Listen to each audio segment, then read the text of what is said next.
Telugu Desam party తరఫున నిలబడ్డ ఎమ్మెల్యేలని కానీ ఎంపీలని కానీ మీరు మద్దతు ఇవ్వండి, వారిని గెలిపిద్దాం. అలాగే వారు మన సమస్యలకి అండగా నిలబడని పక్షంలో నేను వచ్చి చెప్పాను, మీకు ఆ రోజునే చెప్పాను, ఈరోజు ఓట్లు అడుగుతున్నాను. వారు పని చేయని పక్షంలో మనకి సమస్యలను పరిష్కరించని పక్షంలో నేను వచ్చి వాళ్ళ తరపున మీ అందరి తరపున నేను పోరాటం చేస్తానని చెప్పిన దాంట్లో భాగంగానే ఈ రోజున జనసేన పోరాట యాత్ర మొదలుపెట్టింది. తెలుగుదేశం పార్టీకి నాకు చాలా బాధ కలిగించిన అంశం, రాష్ట్ర విభజన తర్వాత బాగా దెబ్బతింది, అవసరమైంది, నిధులు ఎక్కువ అవసరం ఉంది, వలసలు ఉన్నది ఉత్తరాంధ్ర ప్రాంతం. కనీసం ఇవన్నిటిని అర్థం చేసుకుని తెలుగుదేశం పార్టీ నాయకులు కానీ, అవంతి శ్రీనివాస్ గారు కానీ, ఎంపీ కానీ ఆ రోజున, అలాగే మిగతా ఎమ్మెల్యేలతో పాటు పీలా గోవిందరావు గారు కానీ వీరందరికీ నేను సపోర్ట్ చేశాను. తెలుసు వారు ఏం చేశారో కూడా నాకు తెలుసు, వాళ్ళు ఏం చేయలేదో కూడా నాకు తెలుసు, అందుకే వచ్చాను. అంటే ఎమ్మెల్యేలకి మీరు దోపిడీ చేయడానికో, జనసేన పార్టీ 2014లో జన సైనికులు మీకు అండగా నిలబడింది. మొన్న అవంతి శ్రీనివాస్ గారు చూస్తూ ఉన్నాను, చాలా బాధ కలిగింది. నాకు వ్యక్తిగతంగా ఆయన బాగా తెలుసు. విశాఖ రైల్వే జోన్ గురించి మాట్లాడుతుంటే సపోర్ట్ చేస్తామని చెప్పి రైల్వే జోన్ లేదు, గీన్ లేదు అని చెప్పి నాకు మాట్లాడే విధానం కూడా నాకు నచ్చలేదు. అంటే కనీసం ప్రజా సమస్యల మీద మీకు మర్యాద లేదు. అలాగే స్థానిక ఎమ్మెల్యే పీలా గారి గురించి కూడా చెప్పాలన్నా చాలా బాధ కలిగించింది. ఆయన దోపిడీ కూడా నిజంగా బాధ కలిగించింది. వైఎస్ఆర్సీపీ నాయకులు వస్తే అలాంటి దోపిడీ గురవుతారు, అది తెలుగుదేశం పార్టీ నాయకులు చేయరంటే మీరు యథేచ్ఛగా అక్రమ మైనింగ్ల దగ్గర నుంచి, లైసెన్స్ లేని క్వారీల దగ్గర నుంచి 339 క్వారీలు ఉంటే దానికి 50% కూడా మీకు పర్మిషన్స్ లేవు. ఇదే అనకాపల్లిలో మేము మొన్న ఎప్పుడో చూస్తూ ఉన్నాను, కొంతకాలం క్రితం ముఖ్యమంత్రి గారు చెప్తా ఉన్నారు, ఇక్కడ యూనిసెఫ్ మనకి బౌద్ధ స్తూపాలు ఉన్నాయి కాబట్టి ఇక్కడ బౌద్ధ స్తూపాలను ఒక హెరిటేజ్ సైట్గా పెడతాం, బోల్డని ఉద్యోగాలు వస్తాయి, టూరిజం ఇంకా డెవలప్ చేస్తూ ఉంటే ఒకవైపున మీరు అక్రమ క్వారీలు పెట్టి బద్దలు కొడతా ఉంటే ఆ స్తూపాలు కూడా బద్దలు అయిపోతున్నాయి. మరి ఇంకేం చేస్తున్నారు మీరు, ఏం మాట్లాడతారు? నేను ఇందాక దారిలో వస్తా మన తుమ్మపాల చక్కెర ఫ్యాక్టరీకి వెళ్దామని చూశాను. కానీ నాకు వచ్చిన వార్తలు ఏంటంటే ముందు మన వాళ్ళందరూ ఇక్కడ వెయిట్ చేస్తూ ఉన్నారు మీకోసం, మళ్ళీ వాళ్ళు వర్షంలో తడిసిపోతారు, అందువల్ల మీరు వచ్చేయాలంటే నేను మళ్ళీ మీరు వర్షంలో తడిసిపోకూడదని చెప్పి మిమ్మల్ని కలిసి తుమ్మపాల ఫ్యాక్టరీకి వెళ్దామని, తుమ్మపాల షుగర్ ఫ్యాక్టరీకి వెళ్దామని వచ్చాను. నేను తెలుగుదేశం పార్టీ నుంచి ఆశించింది చాలా ఉద్యోగాలు ఇస్తారు, అలాగే గ్రేటర్ విశాఖలో కలిపితే చాలా అభివృద్ధి జరుగుద్ది, పట్టణాభివృద్ధి జరుగుద్ది, ఇవన్నీ ఆశించాను నేను. ఏమైనా జరిగిందా మనకి? నేను నిన్న విజయనగరం సభలో కూడా చెప్పాను, ఎందుకు మీరు ఎందుకు జనసేన పార్టీని తొందరగా నిర్మించలేదంటే, మీరు అర్థం చేసుకోవాల్సింది ఏంటంటే, నేను ప్రజారాజ్యం పార్టీలో కూడా నేను ఉన్నాను కాబట్టి నాకు పార్టీ దెబ్బతింటుంది, ఎలా దెబ్బతింటుందో కూడా చాలా అవగాహన ఉన్నవాడిని.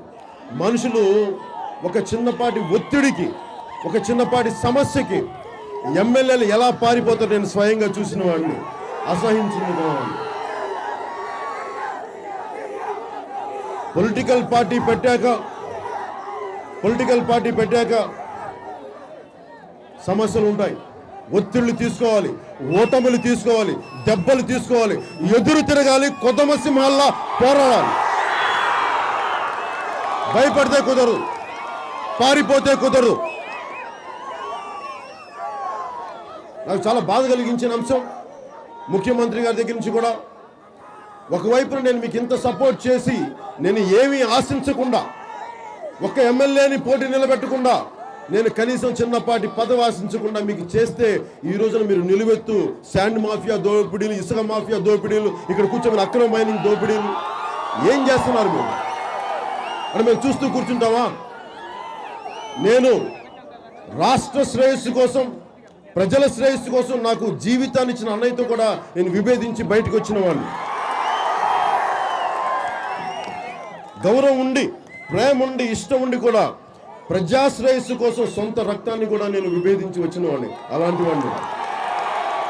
అలాంటిది అంతమందిని విభేదించి మీరు ముఖ్యమంత్రి గారిని ఒకటే అడుగుతున్నారు, మీ అబ్బాయి చేసే దోపిడీని మీరు ఆపలేరు, మీ అబ్బాయి చేసే మీ ఇంట్లోని మీ వాళ్ళని ఆపుకోలేరు, మళ్ళీ ఏంటో గొడవలు వస్తాయి. అలాంటిది ఏది నిజాయితీగా నిలబడ్డ మా అన్నయ్యని కాదని చెప్పి ప్రజాశ్రేయస్సు కోసం వచ్చి తెలుగుదేశం పార్టీకి నేను అండగా నిలబడితే మీరు మాకు ఇచ్చింది ఏంటి? తుమ్మపాల షుగర్ ఫ్యాక్టరీని మూసేశారు, అది మీరు ఇచ్చింది మాకు అనకాపల్లికి. బౌద్ధారామం యూనిసెఫ్ హెరిటేజ్ సైట్గా ప్రకటిస్తే దానిని మీరు మీ మైనింగ్ శాఖ ఉంది, సుజయ్ రంగారావు గారు ఉన్నారు మైనింగ్ శాఖ మంత్రిగా, మరి అడ్డగోలుగా పర్మిషన్స్ లేకుండా మీకు 330 క్వారీలు ఉంటాయి, దాంట్లో ఎన్నిటికీ మీకు పర్మిషన్స్ ఉన్నాయి, అడ్డగోలుగా బద్దలు కొడతా ఉంటే వేల సంవత్సరాలకు సంబంధించిన బౌద్ధారామాలు కూడా, బౌద్ధ స్తూపాలు కూడా కూలిపోతూ ఉంటే దీనికి ఏ హెరిటేజ్ సైటు మిగులుతో ముఖ్యమంత్రి గారు ఆలోచించుకోవాలి. కనీసం ఉత్తరాంధ్ర నుంచి వలసలు వెళ్ళిపోతున్నాయి, కొత్త పరిశ్రమలు పెట్టట్లేదు. ఏదనంటే కూర్చోబెట్టి మనకున్న 3 గ్రామాల నుంచి 10,000 ఎకరాల పైన సేకరించారు, పరిశ్రమలు వస్తాయని చెప్పి. నాకు చాలా కోపం కలిగించేది, ఆవేదన కలిగించేది, పోరాటం చెయ్యాలనిపించేది కూడా భూదోపిడి, భూదందాలు. కారణం తెలంగాణలో ఇలాగే పరిశ్రమలు పెడతామని చెప్పి భూములు సేకరించడం, పరిశ్రమలు పెట్టరు, ఏమి పెట్టరు, రైతుల్ని వ్యవసాయం చేసుకునేవారు భూములు లాక్కుంటారు. అలాగే మనకున్న 3 గ్రామాల 10,000 ఎకరాలు పరిశ్రమలు పెడతాం, ఇంతమంది నిరుద్యోగ యువతకి మేము ఉద్యోగాలు ఇస్తాం, ఉపాధి అవకాశాలు కల్పిస్తామని చెప్పి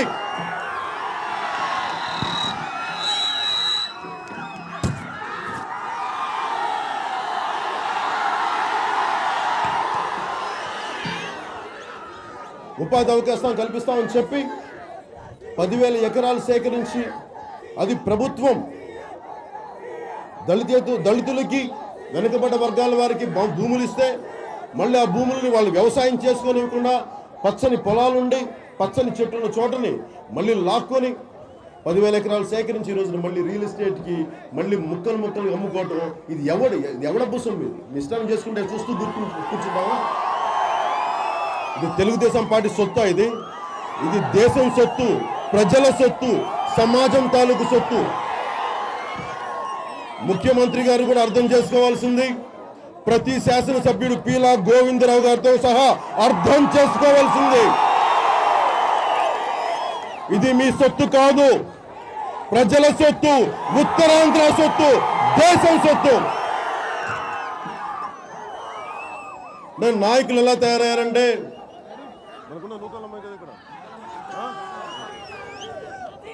నాకు ఇందాక ఎవరు చెప్తా ఉన్నారు,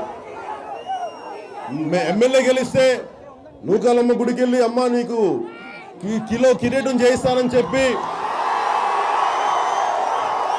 అని మనం ఏమనుకుంటాం, సొంత డబ్బులతోటి చేయిస్తాం కిరీటం అనుకుంటాం. కాదు, అందరి దగ్గర చందాలు చేసి బెదిరించో దేశం కిరీటం చేయించో. ఇలా మొక్కుకునే వాళ్ళకి తెలియదు, తల్లి నూకాలమ్మ కళ్ళు తెరిస్తే ఏమైపోతే వాళ్ళకి ఎవరికో తెలియదు. నువ్వు మొక్కుకుంటావా? డబ్బు అందరి దగ్గర తీసుకుంటావా? దీవెన నీకు ఎక్కడి నుంచి వస్తుంది? దీవెన వాళ్ళకే పోతుంది, డబ్బులు ఎవరిచ్చారో వాళ్ళకే దీవెనలు తప్ప మొక్కుకున్న వాళ్ళకి రాదు. అలాగే ప్రభుత్వ డబ్బులతోటి ఈ మెడికల్ సెంటర్లో ఏసీలు వేస్తే అది కూడా నా ఏంటి ఎట్లా ఎమ్మెల్యే కదా ఆలోచించుకోవాలి సార్. అలాగే తుమ్మపాల షుగర్ ఫ్యాక్టరీకి వెళ్తాను మన దగ్గర నుంచి, చాలా బాధ కలిగించేది. 17 ఒక్క కుటుంబం కాదు, ఈరోజు ముఖ్యమంత్రి గారు మేము అడిగేది కూడా, నేను ఎందుకు వచ్చానంటే, మీరు ఉద్యోగ అవకాశాలు కల్పించట్లేదు, ఉపాధి అవకాశాలు కల్పించట్లేదు, ఉన్న ఉపాధి తీసేస్తారంటే ఎలా ముఖ్యమంత్రి గారు? మీరు ఎలా ఉపాధి తీసేస్తారు? ముఖ్యమంత్రి గారు ఒక విజిట్ ఆపితే 2 కోట్లు ఖర్చు అవుద్ది. ఆయన ఒక ఊరు ఆయన కదలాలంటే అమరావతి నుంచి. ఆయన ఒక ట్రిప్ ఇక్కడ ఆఫ్ చేసుకుంటే మన తుమ్మపాల షుగర్ ఫ్యాక్టరీ స్టార్ట్ అయిపోతుంది. ఒక ట్రిప్ ఆపుకుంటే చాలా. ఏం చేయగలరు? కొత్తగా అదనంగా అవసరం లేదు. ఆయన నవనిర్మాణ దీక్ష ఆపుకుంటే మన తుమ్మపాల షుగర్ ఫ్యాక్టరీ స్టార్ట్ అవుతుంది. నవనిర్మాణ దీక్ష ఆపుకుంటే. నేను 2016లో నేను బయటికి వచ్చి స్పెషల్ కేటగిరీ స్టేటస్ మీద కాకినాడలో పోరాటం చేసి తిరుపతిలో చేస్తే, ఆ రోజున మీకు రిలీజ్ చేస్తాను ఒక రోజున వీడియో, ఎన్ని రకాలుగా తెలుగుదేశం పార్టీ నాయకులు చేశారు. నాకు అర్థం కాదు ఏంటంటే, ముఖ్యమంత్రి గారికి కానీ తెలుగుదేశం పార్టీ ప్రభుత్వం మిగతా శాసనసభ్యులకు కానీ మీరు అంత తేలిగ్గా ఎలా మాట్లాడుతున్నారు అంటే, ఎప్పుడో ఒక 50 సంవత్సరాల క్రితం ఎప్పుడో జరిగిందని మా చిన్నప్పుడు అన్నట్టుగా ఇప్పుడేనండి 2 years బ్యాక్ జరిగింది కూడా వాళ్ళు అసలు మాకు చెప్పలేదు అనుకున్నాను. అంటే వాళ్ళు మర్చిపోతుంది ఏంటంటే, సోషల్ మీడియా అనేది ఒకటి ఉంది, వెబ్సైట్స్ ఉన్నాయి, యూట్యూబ్ ఉంది. మీరు మాట్లాడేది ప్రతి రికార్డెడ్, ప్రతి మాట అక్షరం ప్రతి మాట రికార్డెడ్. మీరు ఏమైతే మాట్లాడారో 6 సంవత్సరాలు, ఇది పాతకాలం కాదు, ఇది పాత తరం కాదు, ఇది సరికొత్త తరం, ఇది ఉత్తేజంతో ఉన్న తరం, పోరాటం చేసే తరం. మీరు వారి దగ్గర కూర్చొని మాటలు మభ్య పెడతానంటే ఎట్లాగా? ముఖ్యమంత్రి గారిని ఇది అడుగుతా ఉన్నా నేను.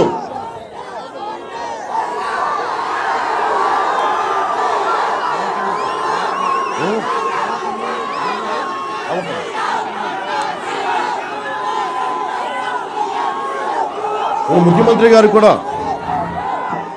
తుమ్మపాలకు సంబంధించి ముందుగా నేను అడిగేది, ఒక కుటుంబం కాదు, ఒక వ్యక్తి కాదు, 17,500 కుటుంబాలు ఆధారపడి ఉన్నాయి దాని మీద. 3,135 ఎకరాల్లో 1,59,500 మెట్రిక్ టన్నుల షుగర్ని ఉత్పత్తి చేసే సామర్థ్యం. ఇలాంటివన్నీ ఇన్ని కుటుంబాలు ఉండి 10,500 మంది దాంట్లో మెంబర్స్గా ఉండి అంతమందిని మీరు మూసేస్తే అది ఎంత ఆర్థికంగా అనకాపల్లికి ఎంత నష్టం కలిగిస్తో ముఖ్యమంత్రి గారు తెలుసుకోవాలి.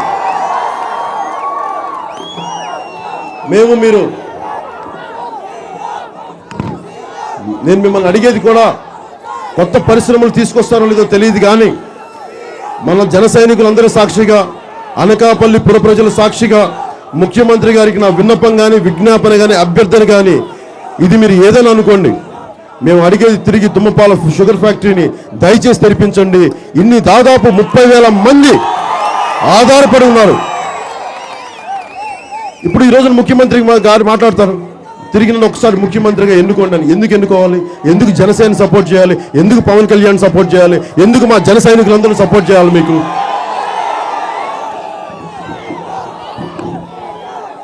మీ ఎంపీ అవంతి శ్రీనివాస్ గారికి, వారికి వచ్చి ఇక్కడ నేను సపోర్ట్ చేశాను.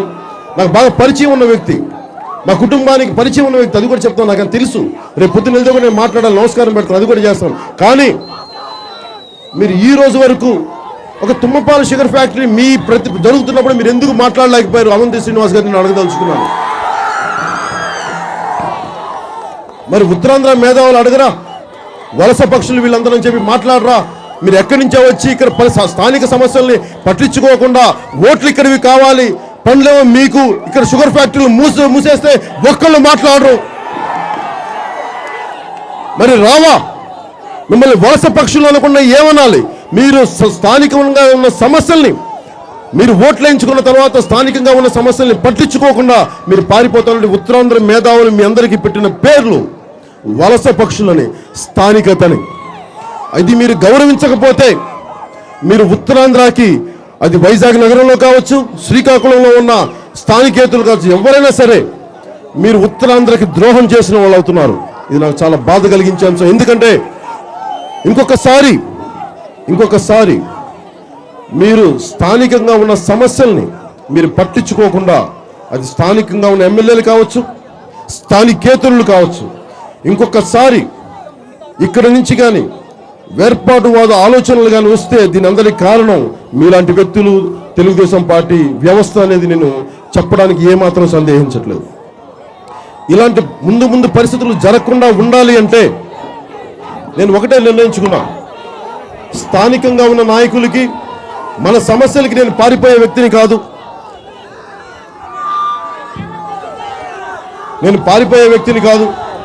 ఆ రోజు మీకు చెప్పాను, ఇదే మనకి అనకాపల్లిలో నేను నిలబడే వ్యక్తిని, పారిపోయే వ్యక్తిని కాదు. నాకు అవసరం లేదు. సినిమాకి కోట్లు తీసుకునే కెపాసిటీ ఉండి, కోట్లు తీసుకునే సత్తా ఉండి కూడా ఎందుకు నేను సినిమాల్లో వదిలి రాజకీయాల్లోకి వచ్చానంటే నాకు సరదా కాదు, బాధ్యత. రాజకీయం నాకు బాధ్యత. ఎందుకంటే నేను ఎక్కడికి వెళ్ళినా సినిమాలో 100 మాటలు మాట్లాడతాం, బయటికి వచ్చి ఏ మూలకెళ్ళినా ఒక ఆడపడుచుల సమస్యలు ఉంటాయి, చెప్పుకోలేని సమస్యలు ఉంటాయి, అలాగే ఉపాధి అవకాశాలు ఉంటాయి. ఎవరు మాట్లాడతారు? నేను అనుకున్నాను, నా స్థాయి వ్యక్తి కూడా ప్రజారాజ్యం పార్టీకి ఓటమికి భయపడి రాజకీయం మనం చేయలేమని చెప్పి వెనక్కి వెళ్ళిపోతే దుర్మార్గులు, దోపిడీదారులు గెలిచిన వాళ్ళు అవుతారు. వీళ్ళు గెలవకూడదు.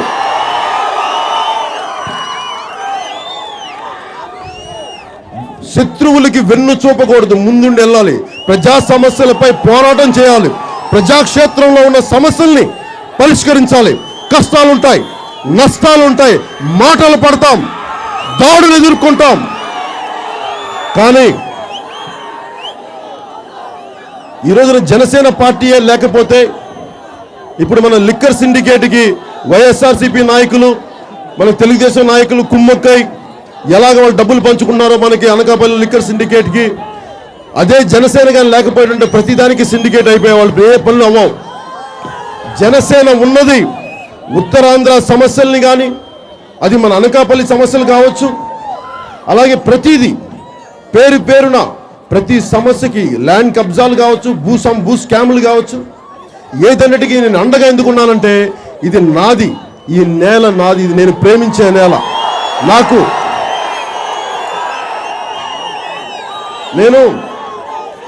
నాకు అనకాపల్లితో కనెక్షన్ ఏంటి అని అడగచ్చు. నాకు సిరివెన్నెల సీతారామ శాస్త్రి గారు నాకు చాలా ఇష్టమైన వ్యక్తి. ఆయన ఈ ప్రాంతం, ఆయన నేను చాలా అభిమానించే వ్యక్తి. అలాగే నేను సినిమాలో ఉన్నప్పుడు పీలా మల్లికార్జునరావు గారు ఉన్నారు, నేను బాబాయ్ అని పిలుచుకునే వ్యక్తి. ఆయన కీర్తిశేష్, ఆయన చనిపోయిన తర్వాత నాకు ఆ బాధతో ఉండిపోయాను. అంటే నాకు ఎప్పుడు కూడా స్థానికంగా నేను ఇక్కడ చదువుకున్నవాడిని, ఇక్కడ నేను నటనలో ఓనామా నేర్చుకున్నవాడిని వైజాగ్లో. సో అందుకే నాకు ఉత్తరాంధ్ర తాలూకు ఆత్మ తెలుసు, ఉత్తరాంధ్ర తాలూకు ఆవేదన తెలుసు. ఇక్కడ మనకు తుమ్మపాల ఫ్యాక్టరీలో ఈ రోజుకి జనసేన పోరాట యాత్ర స్టార్ట్ చేస్తే అప్పుడు గుర్తొచ్చింది శ్రీకాకుళం ముఖ్యమంత్రి గారికి, వాళ్ళ అబ్బాయి లోకేష్ గారికి. ఇప్పుడు వెళ్తున్నారు వాళ్ళందరూ చూడటానికి. అంటే అప్పటిదాకా మీకు ఉత్తరాంధ్ర పట్టించుకోలేదు. ఈ రోజున నేను ఇక్కడికి వస్తున్నానని చెప్పి అర్జెంటుగా అమరావతిలో తుమ్మపాల షుగర్ ఫ్యాక్టరీ మీద సమీక్ష పెట్టారు. ఇప్పుడు ఈ రోజు పెట్టారు. నాకు వైఎస్ఆర్సీపీ నాయకులు జగన్మోహన్ రెడ్డి గారి మీద నేను అడిగేది ఒకటే, మీరు వెళ్ళి నిజంగా మీకు ప్రజల పట్ల మీకు చిత్తశుద్ధిగానే ఉండుంటే మీరు వెళ్ళి అసెంబ్లీలో కూర్చోండి, అసెంబ్లీలో కూర్చొని నిలదీయండి. ఒక తుమ్మపాల ఫ్యాక్టరీ ఉంది, మీరు 3.5 సంవత్సరాల వాళ్ళు మూసేస్తుంటే మీరు ఎందుకు చూశారు? మీరు అడగాలి, తెలుగుదేశం ప్రభుత్వాన్ని నిలదీయాలి. మీరు నిలదీయాలి తెలుగుదేశం ప్రభుత్వాన్ని. కానీ అలా కాదు, నన్ను ముఖ్యమంత్రి చేస్తే మళ్ళీ తుమ్మపాల షుగర్ ఫ్యాక్టరీ తెరిపిస్తారు. మీరు ఎప్పుడు ముఖ్యమంత్రి అయ్యి ఎప్పుడు తెరిపించారు? ఈ లోపల అందరూ చచ్చిపోవాలా? నిండు ప్రాణాలు 17 పోయినాయండి. నిండు ప్రాణాలు 17 పోయినాయి. ఒకళ్ళు కాదు, ఇద్దరు కాదు. ఒక ఫ్యాక్టరీ మూసేస్తే 10 మంది నిజంగా దారిద్ర్యంతో చచ్చిపోయారు, ఆకలి చావులు. 7 మంది అనారోగ్యం చచ్చిపోయారు. 17 మంది చావులకి తెలుగుదేశం పార్టీ కారణమైంది. ఆ 17 మంది చావులకి వైఎస్ఆర్సీపీ నాయకులు కూడా మీరు బాధ్యత వహించాలి. ఎందుకంటే మీరు అసెంబ్లీలో మాట్లాడలేదు. అసెంబ్లీ మీకు పవర్గా మీకు కొట్టుకోవడానికి తప్ప, అక్కడి నుంచి వాకౌట్ చేయడానికి తప్ప, ప్రజా సమస్య మీద పోరాటం చేయడానికి మీ ఇద్దరికి చిత్తశుద్ధి లేదు. అందుకే జనసేన ఉంది పోరాటం చేయడం. ఒక్క ఎమ్మెల్యే లేడు జనసేనకి, ఒక్క ఎమ్మెల్యే లేడు, ఒక్క ఎంపీ లేడు. కానీ కోట్లాది మంది ప్రజలు ఉన్నారు, కోట్లాది మంది యువకులు. ప్రజా సమస్యల్ని. అలాంటిది మీకు ఎమ్మెల్యేలు కూడా ఉన్నారు, మీకు ఎంపీలు ఉన్నారు. ఒక్కొక్క ఎంపీకి ఎంతంత బద్ధకం చూడండి. ఒక లెటర్ రాయడానికి రాయలేరు. ఒక రైల్వే ఓవర్ బ్రిడ్జ్ రావాలి, 8 మనకి రైల్వే ఓవర్ బ్రిడ్జ్లు రావాలంటే ఒక ఎమ్మెల్యేకి 0 అవర్లో మా గ్రామంలో ఇప్పుడు ఇదే ఉంది, సెంట్రల్ సంబంధించి మాకు ఈ సమస్యలు ఉన్నాయి. ఒక లెటర్ రాయడానికి వారికి ఓపిక లేదు. ఒక ఎంపీకి ఎంత శక్తి ఉందో నాకు తెలుసు. ఎంపీలు తలుచుకుంటే చాలా చేయగలరు. అవంతి శ్రీనివాస్ గారు నిజంగా తలుచుకుంటే చాలా చేసి ఉండేవాళ్ళు ఈ పాటికి. నిజంగా ఆయన కూర్చోబెట్టి స్థానికంగా ఉన్న పీలా గోవిందరావు గారిది దోపిడీని ఆపిండేవాళ్ళు నిజంగా ఉండుంటే. కానీ మీరు దోచుకుంటా ఉంటే ఈ రోజున మీరు ప్రజలు ఏం చేయాలి? ముఖ్యమంత్రి గారు కూడా నేను చెప్తుంది, ఇక్కడ ల్యాండ్ స్కామ్ చాలా జరిగింది, అది సిట్ ఇన్వెస్టిగేషన్లో మీ దగ్గర ఉంది. ముఖ్యమంత్రి గారు ఎందుకు మరి భయపడుతున్నారు అంటే మీ శాసనసభ్యుల్ని, మీ ఎమ్మెల్యేని మీరు వెనకేసుకొస్తున్నారు. ముఖ్యమంత్రి గారి దోపిడీ జరుగుతూ ఉంటాయి స్పెషల్ ఇన్వెస్టిగేషన్ టీంలో. అది ఈ రోజుకి ముఖ్యమంత్రి డీజీపీ గారి ఆఫీస్లో ఉంది. అక్కడి నుంచి ముఖ్యమంత్రి గారి టేబుల్ దగ్గర ఆగిపోయింది. కానీ ఈ రోజుకి మన దోపిడీకి వాళ్ళు ఎవరైతే దోపిడీ చేశారో వాళ్ళని పనిష్ చేయడానికి ముఖ్యమంత్రి గారు సాహసం చేయించలేదు. ఎందుకంటే ఆ దోపిడీలో మీకు భాగస్వామ్యం ఉందనుకుంటేనే మీరు ఆపుతారు, లేదంటే మీరు ఆపరు. మీ పార్టీ వాళ్ళు చేసిన మీరు ప్రజా సంక్షేమం కోసం మీరు దీన్ని ఆపాలి, బయటికి తీసుకురావాలని ముఖ్యమంత్రి గారికి ఇది మీరు విన్నపం అనుకోండి, హెచ్చరిక అనుకోండి. లేదంటే మటుకు మీకు 2019లో మీకు జనసేన పార్టీ ప్రజా విప్లవం ఎలా ఉంటుందో మీకు చూపిస్తాం.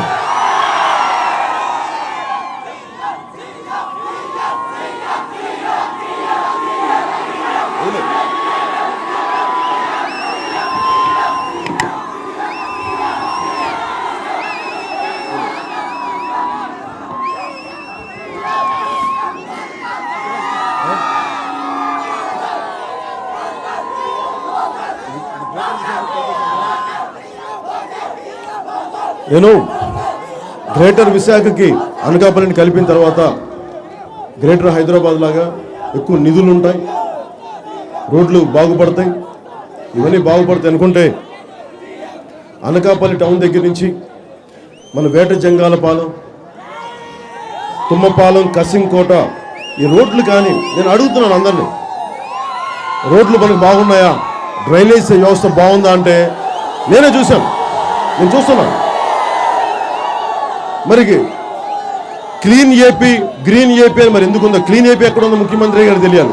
క్లీన్ ఏపీ అమరావతిలో వాళ్ళ ఇంటి చుట్టూ ఉందేమో క్లీన్ ఏపీ, ఇంకెక్కడ లేదు. విజయనగరంకి వెళ్ళినా కానీ, మనకి శ్రీకాకుళం వెళ్ళినా, ఆఖరికి మన అనకాపల్లి వచ్చినా కానీ మీరు ఆర్భాటంగా చేస్తున్నారు, ఆర్భాటంగా పెద్ద ప్లాన్లు వేస్తున్నారు. కానీ నిజంగా కూర్చోబెట్టి వాస్తవ రూపం దాల్చట్లా. ఈరోజు జనసేనకు కూడా మీరు ఎందుకు వచ్చానంటే, నేను మిమ్మల్ని ఓట్లకు దీనికి రాలేదు. జనసేన ఆలోచన విధానం మీకు ఏ మాట అయితే చెప్పానో 2014లో అది నిలబెట్టుకోవడానికి వచ్చాను. వీళ్ళు తప్పులు చేస్తుంటే నేను కూర్చొని వీళ్ళని వెనకేసుకొచ్చే వ్యక్తిని కాదు, వీళ్ళు నిలదీసే వ్యక్తిని. అందుకని మీకు అండగా ఉంటాను. ప్రత్యేకించి మళ్ళీ ఇంకోసారి అనకాపల్లికి మేనిఫెస్టోతో వస్తాను. మీ అందరికీ ఉపాధి అవకాశాలు కానీ, టూరిజం శాఖలో ఉద్యోగాలు కానీ, తుమ్మపాల ఫ్యాక్టరీ వాళ్ళు తెరిపించకపోతే జనసేన ప్రభుత్వం నుంచి తిరిగి తెరిపిస్తే వీధుల్ని, కార్మికుల్ని రోడ్ల మీద పడలేము. అలాగే ఈ క్రషింగ్ యూనిట్స్ అన్నీ ఉన్నాయి, అలాగే ఇక్కడికి క్వారీస్ ఉన్నాయి. ఈ క్వారీస్ని ఏవైతే అక్రమంగా ఉన్నాయో వీటి మీద ఖచ్చితంగా బలమైన చర్యలు తీసుకుంటాను. ఎందుకంటే నాకు పర్యావరణం, ఎందుకంటే ఒక వీడియో తెప్పించుకొని చూశాను, ఈ బద్దలు కొట్టేస్తా ఉంటే దాంట్లో వచ్చిన ధూళి, ఆ క్రషింగ్ నుంచి వచ్చిన ధూళి అక్కడ నీళ్ళలో కలిసిపోయి ఇప్పటికీ ఒక గ్రామంలో, పేరు మర్చిపోయిన గ్రామం పేరు, 20 మందికి ఉద్దానంలాగా కిడ్నీ సమస్యలు వచ్చినాయి. తక్కువే అవ్వచ్చు, కిడ్నీ సమస్యలు వచ్చినాయి. ఇవన్నీ చూడటానికి మనకి సంబంధం లేదనుకోవచ్చు, లేదు మన సంబంధం, మన ఆరోగ్యానికి సంబంధం ఉంది. మళ్ళీ దీనికి ఆరోగ్యం జబ్బులు వస్తే అది మనమే చేయించుకోవాలి, దానికి ప్రభుత్వాలు ఇవ్వవు. అందుకని ఈ క్వారీల్ని క్రమబద్ధం చేసి ప్రజలకి ఆరోగ్యంగా ఉండే గాలి కానీ, వాతావరణం కానీ కల్పించిన జనసేన మీకు అండగా ఉంటుందని తెలియజేసుకుంటూ, నాకు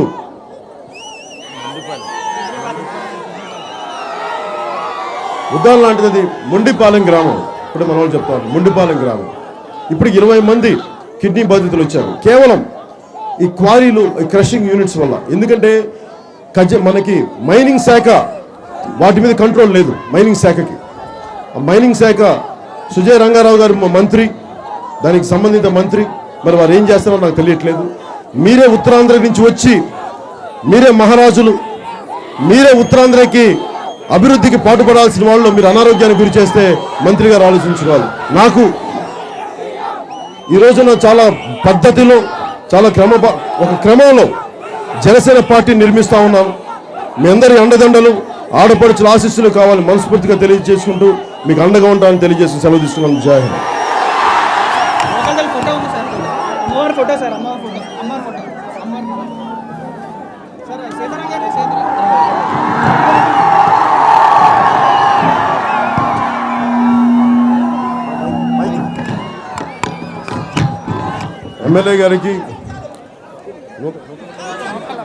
ఎమ్మెల్యే గారు నూకాలమ్మ ఈవిడే, మీరు మొక్కున్నారే,